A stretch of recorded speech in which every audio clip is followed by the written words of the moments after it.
Hello friend, welcome back to my YouTube channel. आज हम लोग इस वीडियो में कक्षा 10वीं हिंदी जो गोधुली है भाग 2 उसका हम चैप्टर नंबर 4 करने वाले हैं, जिसका नाम है नाखून क्यों बढ़ता है, जो कि एक प्रकार का ललित निबंध है। जिसके लेखक कौन है तो हजारी प्रसाद द्विवेदी जी है। इस पाठ का हम लोग पाठ परिचय और लेखक परिचय पिछले 2 वीडियो में हम लोग कंप्लीट कर चुके हैं, और इस वीडियो में हम लोग इसका ऑब्जेक्टिव क्वेश्चन करेंगे, जो कि टोटल जितना भी ऑब्जेक्टिव क्वेश्चन है टोटल 40 क्वेश्चन इस वीडियो में हम लोग करेंगे। तो आइए चलिए शुरू करते हैं, उसके बाद हम लोग अगली वीडियो में इसका क्वेश्चन आंसर को देखेंगे। तो फर्स्ट क्वेश्चन हमारे पास है, नाखून क्यों बढ़ते हैं, किस प्रकार का निबंध है। यानी नाखून क्यों बढ़ता है या किस प्रकार का निबंध है। तो हम अभी बताए हैं कि ये एक प्रकार का क्या है तो ललित निबंध है। तो ललित, option number C is the right answer. Next question,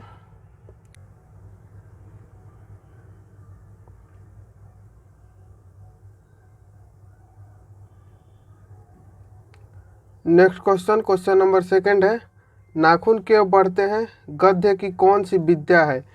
तो नाखून क्यों बढ़ता है, गद्य की कौन सी विद्या है। तो ये क्या है तो ये एक ललित निबंध है। Option number D is the right answer. दोनों क्वेश्चन सेम था, बस पूछने का तरीका इसका अलग अलग था। नेक्स्ट क्वेश्चन है 3rd नंबर, अनामदास का पौधा, अनामदास का पोथा, अनामदास का जो पोथा था वो साहित्य की किस विद्या की रचना है। यानी कि अनामदास का पोथा का साहित्य किस विद्या की रचना है। तो वो उपन्यास विद्या की रचना है। Option number B. हम लोग ये पाठ परिचय और लेखक परिचय में ये सब पढ़े। अगर आप वीडियो नहीं देखे हैं तो देख लें, उसके बाद कीजिएगा, या आप खुद से पढ़े हैं तब कीजिएगा तो अच्छा और आपको अच्छा लगेगा।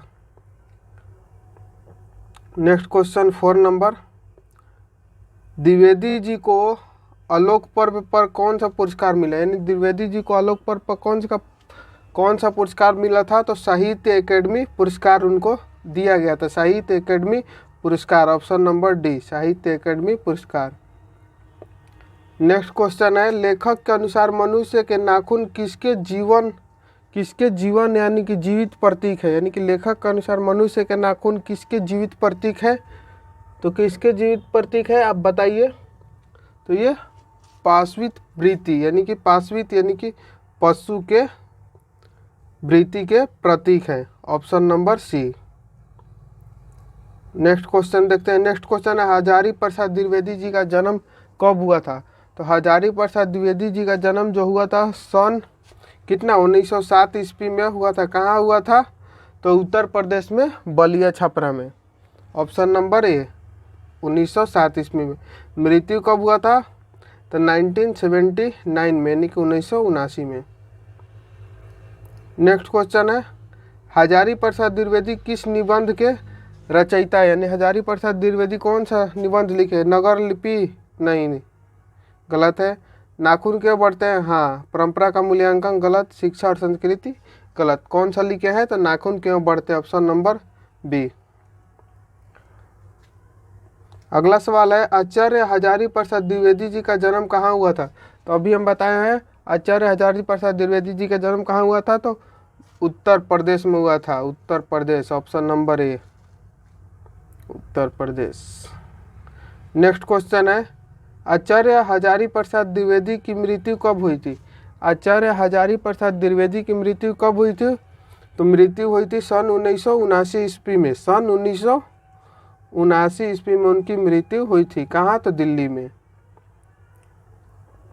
नेक्स्ट क्वेश्चन है, असुरों के पास नहीं थे। यानी कि जो असुरों थे उनके पास क्या नहीं थे तो विद्या नहीं, गलत है। शक्ति गलत। युद्ध कौशल गलत। क्या नहीं थे तो लोहे के शस्त्र जो थे उनके पास नहीं थे। नेक्स्ट क्वेश्चन है, नखधर जो है मनुष्य किस पर भरोसा करके आगे की ओर चल पड़ा। यानी नखधर जो मनुष्य को आगे बढ़ने के लिए किस पर भरोसा करके आगे बढ़ पड़ा तो स्वयं पर तो था ही, बट एटम बम पर होगा। एटम बम पर भरोसा करके आगे बढ़ चला मनुष्य। नेक्स्ट है, अल्पज्ञ पिता कैसा जीव होता है। अल्पज्ञ पिता कैसा जीव होता है। यानी अल्पज्ञ पिता कैसा जीव होता है। अल्पज्ञ पिता जो है वो कैसा जीव होता है, तो वो कैसा जीव होता है, तो वो दयनीय जीव होता है। दयनीय, ऑप्शन नंबर ए, दयनीय जीव होता है, ऑप्शन नंबर ए। नेक्स्ट क्वेश्चन है, जल्दी जल्दी हम लोग क्वेश्चन कर रहे हैं, सब ऑप्शन नहीं देख रहे हैं ताकि ज़्यादा समय न लगे। दादीची की हड्डी से क्या बना था, तो दादीची की हड्डी से क्या बना था, तो इंद्र का ब्रज बना था, इंद्र का ब्रज बना था, इंद्र का ब्रज दादीची की हड्डी से। नेक्स्ट क्वेश्चन है 40 नंबर, कामसूत्र किसकी रचना है, तो कामसूत्र आप किसकी रचना है, हजारी प्रसाद नहीं, हजारी प्रसाद की नहीं, किसकी है, वात्स्यो की, वात्स्यो की। कामसूत्र किसकी रचना है, तो वात्स्यो की रचना है, ऑप्शन नंबर ए। नेक्स्ट है, पहले के मनुष्य नाखून क्यों बढ़ाते, यानी पहले के जो मनुष्य थे वो नाखून क्यों बढ़ाते थे, तो अपनी रक्षा के लिए नाखून बढ़ाते थे। क्यों, क्योंकि उनके पास अस्त्र नहीं था लड़ने के लिए, अपनी सुरक्षा के लिए, अपनी रक्षा के लिए पहले के लोग नाखून बढ़ाते थे, ऑप्शन नंबर ए।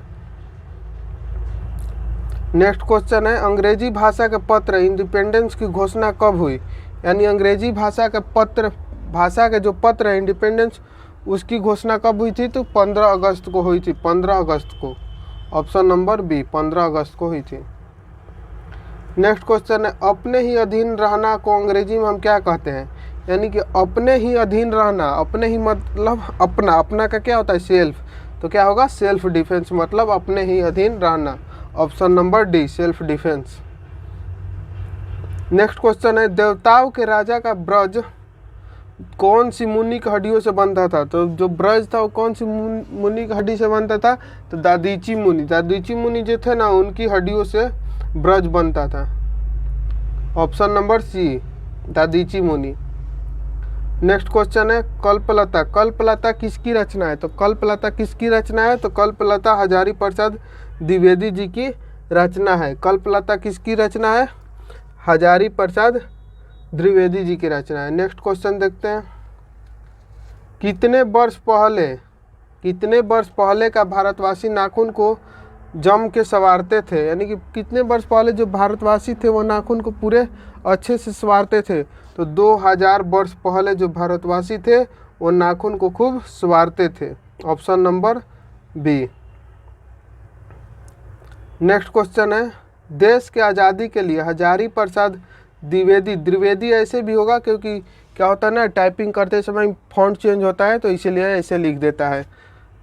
देश का आज़ादी के लिए हजारी प्रसाद द्विवेदी ने अपने निबंध में किस शब्द की उपयुक्त बताया, यानी कि हजारी प्रसाद द्विवेदी अपने निबंध में किस शब्द को उपयुक्त बताए हैं, तो वो किस शब्द को उपयुक्त बताए हैं, तो स्वाधीनता, यानी कि स्वाधीनता को वो क्या बताए हैं, उपयुक्त बताए हैं, ऑप्शन नंबर बी। ये सब हम आपको पाठ परिचय में करा चुके हैं, सिर्फ अभी हम आपको झलक दिखा रहे हैं ताकि आप लोग को ये सब याद हो जाए, ठीक है। नेक्स्ट क्वेश्चन देखते हैं, कौन नाखून को जिलाए जा रहा है, यानी कि कौन है जो वो नाखून को जिलाए, उसका पारंपरिक चलते ही आ रहा है, तो कौन, तो प्रकृति।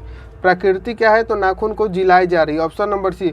जिस दिन प्रकृति नाखून को जिलाना बंद कर दे उस दिन हमारी क्या है, पशुता खत्म हो जाएगी और हम मनुष्यता में सिर्फ मनुष्यता रह जाएगी, नाखून के कारण हम पशुता भी हैं। नेक्स्ट क्वेश्चन है, नाखून क्यों बढ़ते हैं, निबंध में लेखक ने किस बुढ़े का जिक्र किया, तो नाखून क्यों बढ़ते हैं, एक हम कल पढ़े थे तो उसमें एक बुढ़ा का जिक्र किया गया था जिसमें उन्होंने कुछ अच्छी बातें बोली थी, तो वो किसने बोला था, तो महात्मा गांधी ने, उन्हें गोली मार दिया गया था, बोला गया था वो बात बोले थे जिसके कारण उनको गोली मार दिया गया था, ऑप्शन नंबर सी। किस बुढ़े की बात की गई है, तो Mahatma Gandhi, option number C. Next question है, गौतम बुद्ध ने कहा था कि मनुष्य की मनुष्यता है, तो गौतम बुद्ध ने क्या कहा था, सभी के दुख सुख के सहानुभूति के साथ देखना है, यानी क्या बोले थे, सभी के दुख सुख को सहानुभूति के साथ देखना है, यही बात वो बोले थे, ऑप्शन नंबर ए। गौतम ने क्या कहा था, तो मनुष्य की मनुष्यता, सभी के दुख सुख की सहानुभूति के साथ देखना। नेक्स्ट क्वेश्चन है, नाखून क्यों बढ़ते हैं, निबंध में निबंधकार का कौन सा दृष्टिकोण प्रकट होता है, यानी कि नाखून क्यों बढ़ते हैं निबंधकार में मनुष्य की कौन सी दृष्टि का प्रकट होता है, तो मानववादी का जो दृष्टिकोण है वो प्रकट होता है, ऑप्शन नंबर बी, मानववादी। नेक्स्ट क्वेश्चन है, नाखून क्यों बढ़ते हैं निबंध नई पीढ़ी में कैसा भाव जगाता है, यानी कि नाखून क्यों बढ़ता है निबंध नई पीढ़ी में कैसा भाव जगाता है। तो कैसा भाव जगाता है, सांस्कृतिक आत्मगौरव का। कैसा भाव जगाता है, तो सांस्कृतिक आत्मगौरव का जो है नाखून क्यों बढ़ता है नई पीढ़ी में कैसा भाव जगाता है, तो सांस्कृतिक आत्मगौरव का भाव बढ़ाता है। ऑप्शन नंबर ए। नेक्स्ट है हिंदी साहित्य का आदिकाल के रचनाकार है। तो हिंदी साहित्य के आदिकाल के रचनाकार कौन है, तो आचार्य हजारी प्रसाद द्विवेदी जी है। Acharya Hazari Prasad Dwivedi, option number B, आचार्य हजारी प्रसाद द्विवेदी जी हैं। नेक्स्ट क्वेश्चन है कौन सी रचना हजारी प्रसाद द्विवेदी की नहीं है, यानी कि कौन सी रचना जो है वो अशोक हजारी प्रसाद द्विवेदी की नहीं है। तो अशोक के फूल जो है वो हजारी प्रसाद द्विवेदी की है। वन भट्ट की आत्मकथा ये भी है। हिंदी साहित्य की आदिकाल ये भी है। कौन सी नहीं, तो माटी की मूरत जो है वो हजारी प्रसाद द्विवेदी की नहीं है। ऑप्शन नंबर बी जो है वो सही होगा। नेक्स्ट क्वेश्चन है द्विवेदी जी ने निर्लज अपराधी किसे कहा, यानी कि द्विवेदी जी हम पाठ परिचय कर रहे थे तो वो बोले थे कि निर्लज है, इसको शर्म नहीं आता है, ये बढ़ ही जाता है निर्लज। तो निर्लज किसको बोले थे, वो नाखून को बोले थे। क्यों, क्योंकि वो कितना भी काटो वो बढ़ ही जाता है। नेक्स्ट क्वेश्चन है महाभारत क्या, यानी कि जो हमारा महाभारत है वो क्या है, तो वो एक पुराण है। Option number D. महाभारत क्या है, तो महाभारत पुराण है। Option number D. Next question है किस देश के लोग बड़े बड़े नख पसंद करते हैं, यानी किस देश के जो लोग हैं वो नख को बड़े बड़े रखना पसंद करते हैं। तो गौड़ देश के जो लोग हैं ना वो नख को बड़े बड़े पसंद करते हैं। Option number A. Option number A, गौड़ देश के लोग क्या हैं, तो बड़े बड़े नख को पसंद करते हैं। नेक्स्ट क्वेश्चन है हिरोशिमा कहाँ अवस्थित है।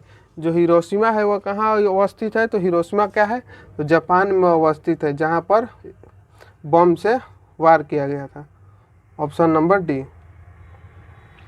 नेक्स्ट है पृथ्वीराज रासो किनका संपादन है, यानी कि पृथ्वीराज रासो जो है वो किनका संपादन है, तो किनका संपादन है बताइए। तो ये है हजारी प्रसाद द्विवेदी जी का। किनका, तो Hazari Prasad Dwivedi. Option number A. Prithviraj जो किनका संपादन है, तो हजारी प्रसाद द्विवेदी का। नेक्स्ट क्वेश्चन है अशोक के फूल। अशोक के फूल किनकी रचना है, तो हमें भी पढ़े कुछ थोड़ा देर पहले कि अशोक के फूल भी हजारी प्रसाद द्विवेदी जी की रचना है। ऑप्शन नंबर सी। अशोक के फूल किनकी रचना है, तो हजारी प्रसाद द्विवेदी की।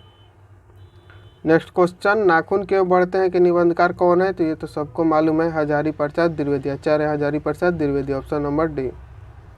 नेक्स्ट क्वेश्चन जल्दी जल्दी करते चलते हैं। हजारी प्रसाद द्विवेदी ने साहित्य की किस विद्या में लेखन नहीं किया, यानी हजारी प्रसाद द्विवेदी जो थे वो साहित्य की विद्या किस लेखन में नहीं किए, तो वो कहानी में नहीं किए थे। कहानी में। ऑप्शन नंबर सी, कहानी में वो नहीं किए थे।